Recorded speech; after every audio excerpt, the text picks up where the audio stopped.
पृथ्वी के जन्म की कहानी बहुत विचित्र है, क्योंकि यह एक समय पर लावा के जितना गर्म थी और एक समय ऐसा भी था यह बर्फ से ढकी हुई थी।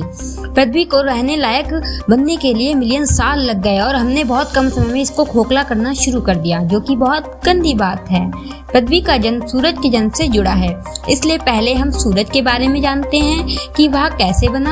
हमारे सोलर सिस्टम की वजह से ही हमारी धरती है। अगर सोलर सिस्टम यानी सौर मंडल ना होता, हमारी पृथ्वी भी नहीं होती। हमारी धरती के निर्माण के बारे में मैनुअल कांट नाम के एक साइंटिस्ट ने अपनी book universal natural history and theory of the haven में बताया है।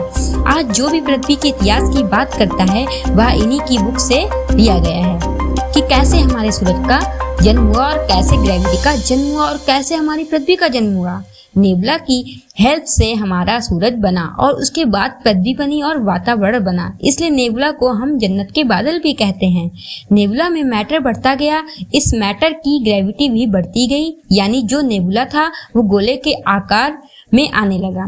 टाइम के साथ स्टार और ब्लैक होल की वजह से नेबुला का मास भी बढ़ रहा है।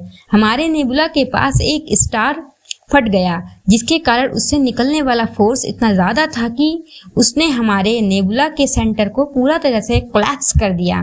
फिर हमारा नेबुला गोले की साइज का ना होकर एकदम फ्लैट हो गया, जिसकी वजह से नेबुला के अंदर एक एक कण बिखर गया। यह कण अलग अलग नंबर में अलग अलग हुए और यह कण आसपास के कणों को खींचने लगे और इससे इनका एंगुलर मोमेंटम यानी जिस स्पीड से घूम रहा था वह बढ़ने लगा। और अकॉर्डिंग टू फिजिक्स जो चीज जितनी छोटी होगी और उसके घूमने की गति उतनी ही तेज होती है। इसी कारण कणों के इकट्ठा होने के कारण नेबुला की स्पीड और तेज हो चुकी थी। नेबुला का तापमान इतना बढ़ने लगा था कि उसके कणों में हाइड्रोजन एटम आपस में मिलकर हीलियम बनाने लगे। ऐसे हमारे सूरज का निर्माण हुआ, तो इसको प्रोस्टार कहा जाने लगा। पृथ्वी पर ग्रेविटी होने के कारण ग्रेविटी की वजह से एस्ट्रॉइड भी पृथ्वी के आसपास घूमने लगे और एक एस्ट्रॉइड पृथ्वी पर गिरने लगे। ऐसे ही हमारी पड़ोसी प्लैनेट थिया पर भी हो रहा था, जिसकी वजह से कुछ टाइम के बाद थिया और पृथ्वी एक दूसरे के पास आ गए।